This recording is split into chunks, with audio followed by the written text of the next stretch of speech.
कभी कभी मानव सेवा का काम टेक्नोलॉजी कैसे करती है। मुझे स्मरण है, हमारे एक साथी मेरे ऑफिस में जो पहले डिजास्टर में ही काम करते हैं, तो वो ऑस्ट्रेलिया में डिजास्टर मैनेजमेंट को लेकर के पढ़ने के लिए गए थे। और 3 साल पहले हमें स्मरण होगा, ऑस्ट्रेलिया में काफी बाढ़ आई थी और वो लोग परेशान थे कि लोगों को सूचना कैसे करेंगे, लोगों को बाढ़ से बचाने के लिए क्या करें। और उनकी एक मीटिंग चल रही थी, उस यूनिवर्सिटी में पढ़ रहे थे, तो डिस्कशन में वो भी हिस्सा लिए। तो उन्होंने गुजरात का एक्सपीरियंस वहां ऑस्ट्रेलिया के लोगों को शेयर किया और ये समृद्ध देशों की हालत देखी, वो भौचक के रह गए थे। क्या बात है मित्रों, आपको जानकर के आनंद होगा, गुजरात एक ऐसा प्रदेश है जहां बाढ़ आना करीब 5 साल में एक आध बार हमारे नसीब में लिखा होता है। पानी कहां होता है जी। लेकिन उस वर्ष ऐसा हो गया 4 साल पहले कि एक वर्ष में 4 बार मही नदी में बाढ़ आई, एक साल में 4 बार। अब बाढ़ आती है तो पूरे उस नदी के किनारे पर रहने वाले गांवों को सूचित करना होता है, भाई खाली करना है, वहां से बड़ी जगह पे चले जाना है, दिखना है, फलाना है। Just because of our disaster management authority और पूरे सभी गांवों का मोबाइल फोन का नेटवर्क हमारे पास था, नंबर्स थे। और सब गांव के लोग अंग्रेजी पढ़े लिखे नहीं थे, लेकिन हमें लिखना है आवजो, तो AVAGO लिख करके समझाते थे आवजो। मही तो MAHI करके उसको समझाते थे, भाई देखिए ऐसा पानी आ रहा है।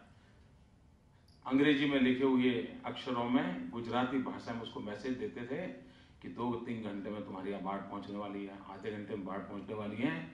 मित्रों, मैं आज संतोष के साथ कहता हूं, 4 बार बाढ़ आने के बाद भी इंसान तो क्या, एक पशु भी नहीं मरा था। यानी कम्युनिकेशन टेक्नोलॉजी का हम किस प्रकार से उपयोग कर सकते हैं और इसका कितना लाभ हो सकता है। कभी कभी आदमी सस्ता खोजता रहता है। अगर कोई आपके पास आ गया कि मैं बहुत कर्ज में हूं, मेरी माँ बहुत बीमार है, ये मोटरसाइकिल मेरी ले लीजिए, मैं 10,000 में देने को तैयार हूं।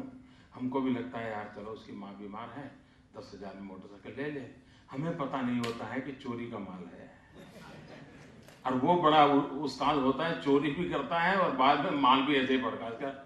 और जब खोजते खोजते पकड़ में आते हैं तो जेल आप चले जाते हैं, क्योंकि भाई आपने मोटरसाइकिल आप ही की चोरी करके लाए हो। हमारे यहीं बैठे हैं हमारे मनोज जी, एक छोटा सा हमने एक सॉफ्टवेयर डेवलप किया। आप अगर कहीं से गाड़ी खरीदते हो, सिंपल एक SMS कीजिए, विद इन नो टाइम ये गाड़ी सचमुच में किसकी है, क्या है, सारी जानकारी आपके मोबाइल पर आ जाती है। आप बहुत बड़े संकट से बच जाते हैं। अगर हम व्यवस्थाओं को विकसित करें तो कितना बड़ा फायदा होता है। मित्रों, information technology and communication technology का भरपूर उपयोग हमने 108 की सेवा में किया है। और मैं जो नौजवान उसमें इंटरेस्टेड है उनसे मेरा आग्रह है कि कभी 108 का हमारा जो हेडक्वार्टर है उससे आप जरूर देखने जाइए, स्टडी करने जाइए। हमें वहां भी एक अवार्ड मिला है।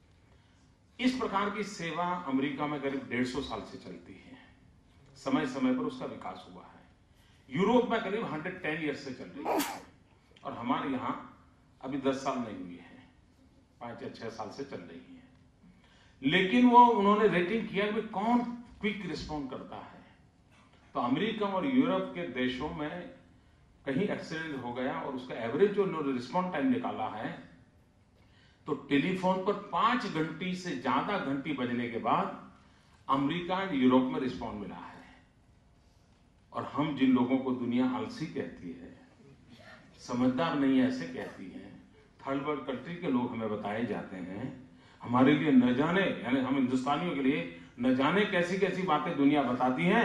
मित्रों, आज मैं सीना तान करके कहना चाहता हूं, हमें अवार्ड इसलिए मिला कि हमारे यहाँ हमारे देश के नागरिक 3.5 मिनट में 3.5 घंटी बजने पर रिस्पॉन्ड करते हैं। 3.5 घंटे, इतने quick response just because of the technology and efficiency. और उसका परिणाम क्या है? आज गुजरात के किसी भी कोने में किसी को सांप काटा है, कोई गरीब मां को प्रसूति की पीड़ा हो रही है, किसी गरीब के घर में कोई आग लगी है, कुछ तकलीफ हो गई है, गुजरात के किसी भी कोने में, उधर नासिक के किनारे गुजरात का गांव होगा या राजस्थान के किनारे पर गुजरात का गांव होगा, अगर उसने 108 लगा लिया तो मैक्सिमम 13 मिनट में 108 पहुंचती है मित्रों, मैक्सिमम 13 मिनट में, और कितनों की जिंदगी बचा रहे हैं। ये सिर्फ व्हीकल के कारण नहीं हो रहा है, उस टेक्नोलॉजी के उपयोग के कारण।